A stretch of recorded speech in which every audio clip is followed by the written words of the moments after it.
I think the best player in the world debate right now is coming down to Giannis and Jokic.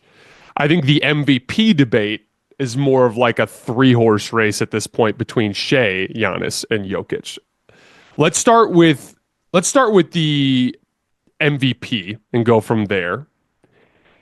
I think Giannis has a clear leg over SGA at this point after what happened last night. That's just too much of a burned memory in everybody's brain. Big game, big spot. Giannis just looks better, right? That's gonna sit with everybody for a while. But between Shea, Giannis, and Jokic, and we'll start with you, Carson. Who would you give the MVP to at this point if the season ended today? Right now, I would give it to Jokic. It is incredibly close with the level that Giannis is playing at. And Jokic, actually, the last couple of games has had two of his worst games of the season. So that makes the margin a little bit more narrow. He's still having, I would say, really beyond a shadow of a doubt, the greatest offensive regular season that we've ever seen. He's giving you 31, 13, and 10. He's doing it on unfathomable efficiency, almost 65% true shooting. He's taken a leap compared to where he was at last year as a jump shooter. And I actually think his overall efficiency, even as his jump shooting regresses to something of a mean, very well could go up because his touch around the rim and in the paint hasn't been as insane as normal. And you just look at the load that he's carrying every night and you look at the impact, because the Denver Nuggets, like all year, have been statistically literally the best offense in NBA history when he's on the floor, and the worst offense that we've seen in the modern era, this century, when he's off the floor. And that completely matches the eye test. And that's not just a product of rotations, right? The Nuggets have actually been more willing to mix and match lineups this year than ever before because things were looking so dire with the bench early in the year. And we've seen Jokic carry these teams to great offensive results without Jamal Murray, without Aaron Gordon, both those guys who have missed decent portions of this season. I just think he creates such a consistently incredibly high shot quality for this offense, in spite of everything that has been going on around him, where he has been down some key guys and Jamal has been really bad for most of this year.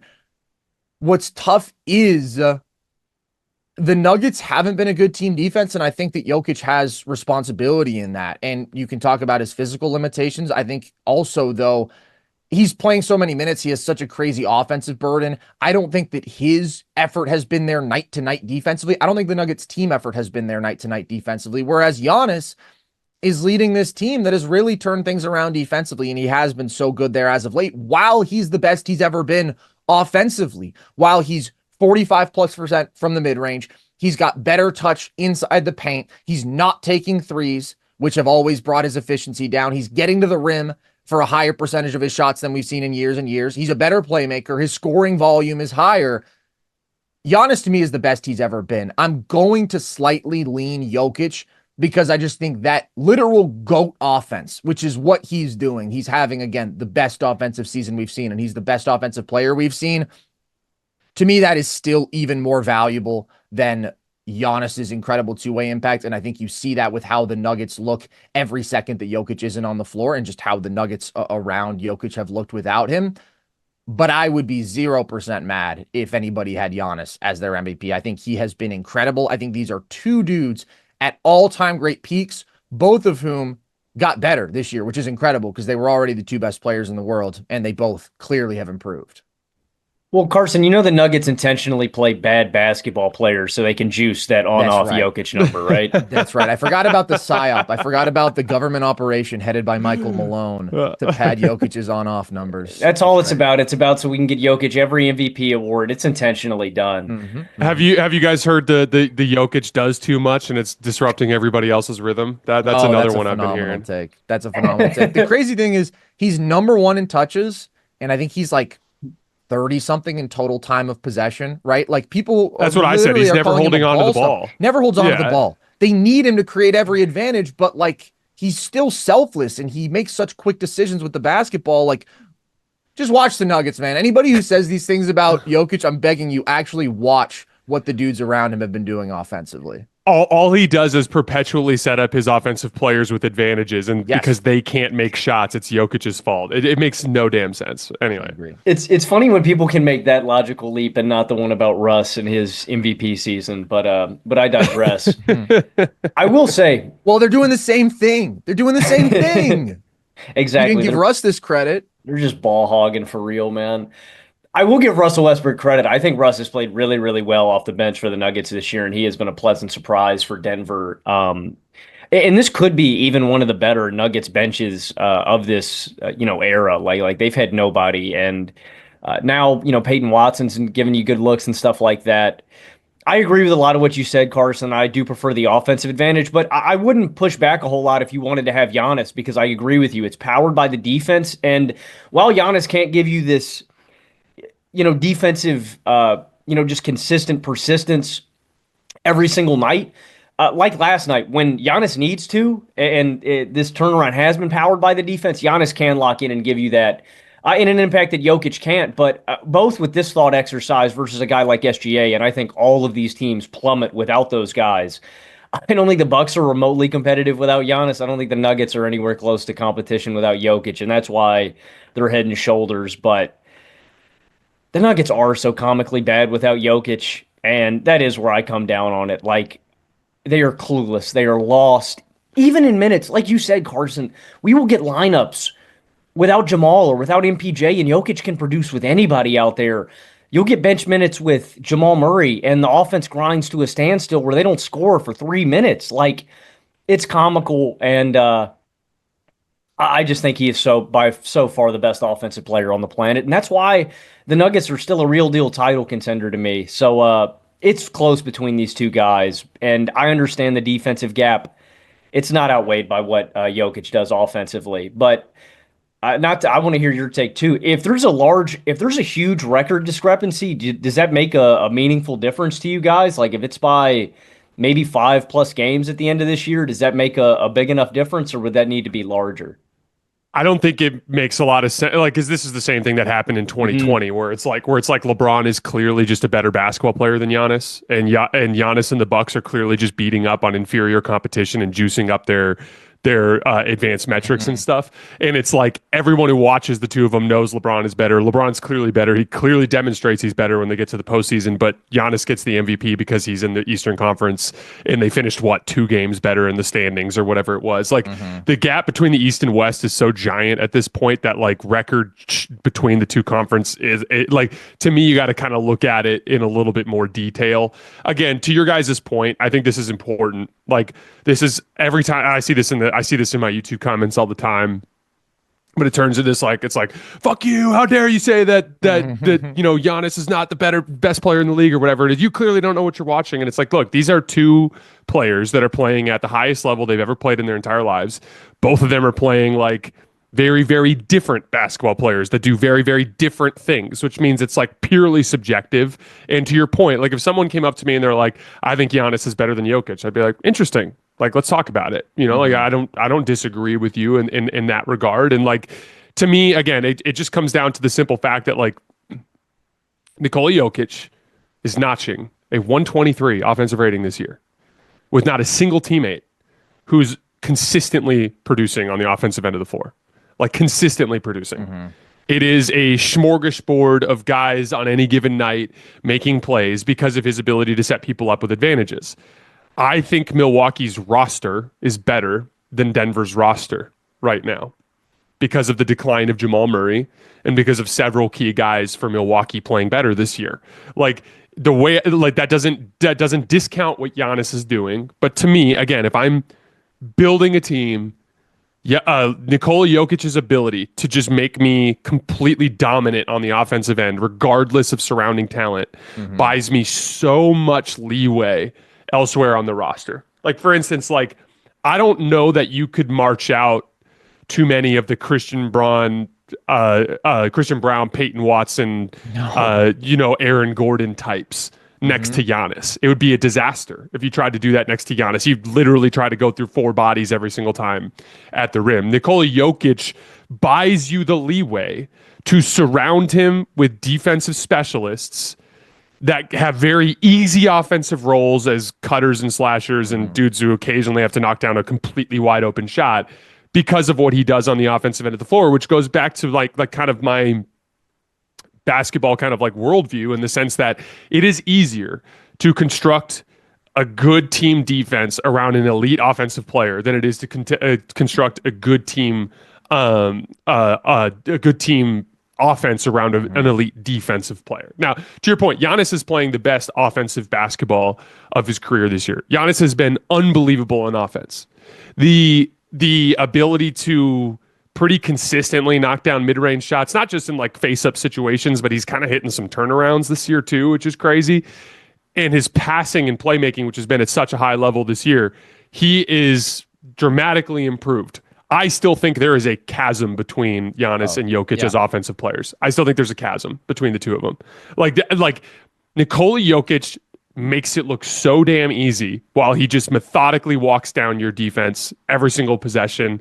Still looks a little clunky and a little difficult with Giannis at times. So like to me, the rightful point that Giannis's defense is a huge advantage over Jokic. I still view Jokic's offense as a huge advantage over Giannis, even though the box score production is there for Giannis. So to me, like I still think Nikola Jokic is the best player in the league. I still think the MVP gets a little bit more complicated. Once you start to look at MVP, there is something to be said about Giannis like straight up rescuing this team with the way that he's kind of pulled them out of the ugly start that they've had. But again, I think you could make the exact same case for Nikola Jokic and what he's done. Like with that team was dead to start the year with Jamal Murray struggling the way he was struggling. All of a sudden, Aaron Gordon gets hurt. It could have gone very far south from there as well. So I think at that point, I still look at it from the standpoint of like Nikola Jokic has been playing better basketball and doing more with less this year, which gives me the slight edge for him in MVP. I do think that Shea is a pretty distant third at this point. And like one of the things with Shea, because I've seen a lot of Shea MVP buzz, he's playing with the most talent, like the second most talented roster in the league. And I think that just makes life easier. Like there's a lot of Celtics fans. Why isn't Tatum getting MVP buzz? Like Tatum's playing the best basketball of his career. I'm a huge believer in what Tatum is capable of doing. It's easier for him than it is for other people. It's okay for us to acknowledge that with the way that team is set up. And so, yeah, I lean slightly towards Jokic in both MVP and in best player in the world. Really quickly, just a quick round robin for you guys. Let's go Carson first. Like, how would you describe the gap between Jokic and Giannis in terms of just in a vacuum best player in the world right now?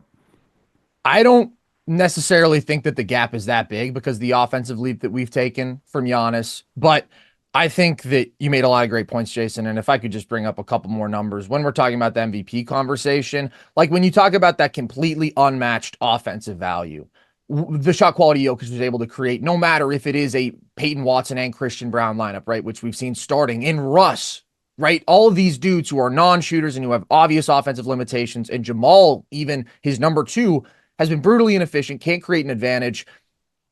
With Jokic on the floor and Aaron Gordon off, who's missed a lot of the year, the Nuggets have a 129 offensive rating. Okay, that would be by far the best offense of all time.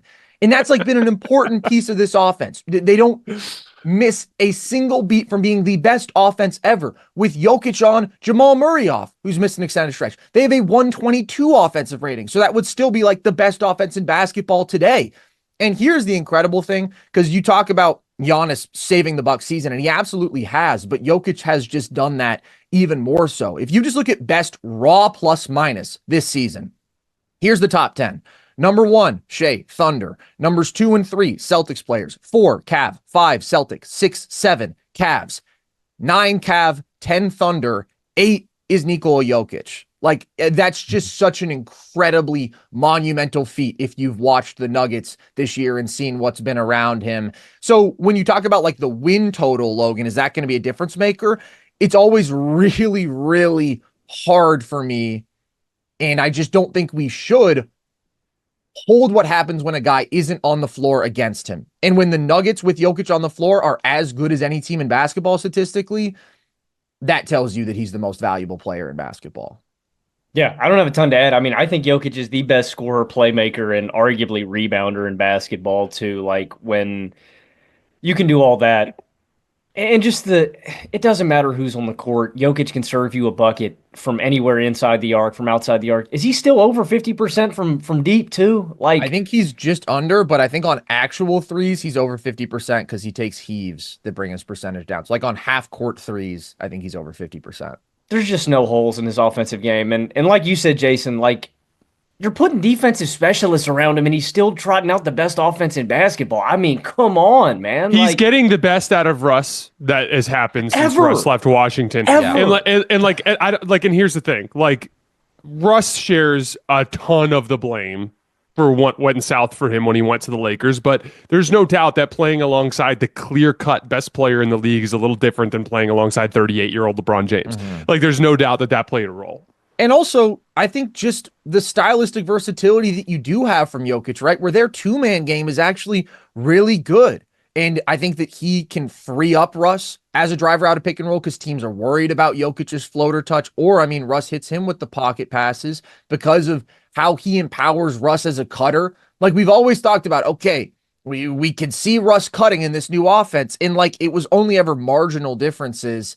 And now Russ is like actually a really willing cutter and in transition, right? I mean, he's the best outlet passer we've ever seen. And he's totally, by the way, upped Denver's pace of play this year. Like you can't overstate that enough. We've always thought of Denver as the methodical half-court offense. They went from 26th in pace last year to 5th in pace this year because they're playing Russ, because they're playing Brown more, they're playing Watson more, like more of these dudes who are super limited in the half-court, good athletes in the full court. And so Jokic has adjusted, and the results have been incredible. I'm pulling up his cuts real quick because he's averaging over a cut per game this year, and it was something that stood out to me. When I was watching that Sacramento game. He averaged his last season in Los Angeles. Let's see, pulling up his cuts real quick.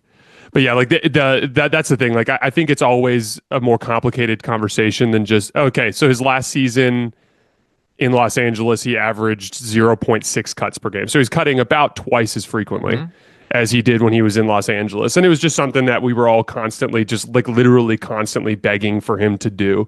His entire 2022 season, the full season that he played in Los Angeles, he scored on a cut just 39 times all season. Wow. And it's just one of those things where like again, his Nikola Jokic, he crafts such tiny offensive roles, and his ability to attract attention is so consistent and so dramatic that like it's possible to really like game plan the tic-tac-toe off of it to the point where like Denver just, I remember Mike Malone and Jamal Murray and used to talk a lot about this in the Lakers sweep, the one in the Western Conference Finals, where it's like, we've just seen all this before.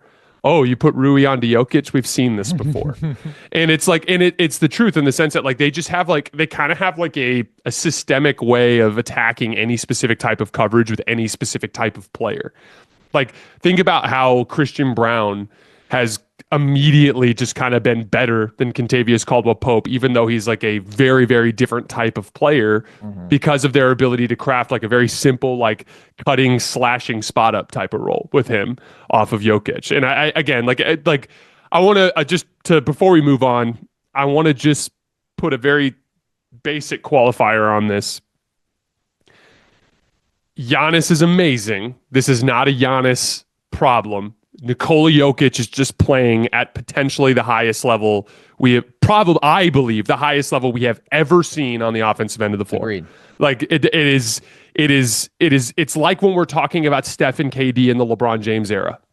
It is not Steph and KD. So there are all these people where it's like, well, Steph does this and KD does that. And like, well, look, they're winning titles together. And it's like, it's not anything that they're doing wrong or something that they're incapable of. It's just LeBron James is the greatest basketball player to ever pick up a ball, and he's out there doing his thing. Like it's just different when you're getting into that level of player.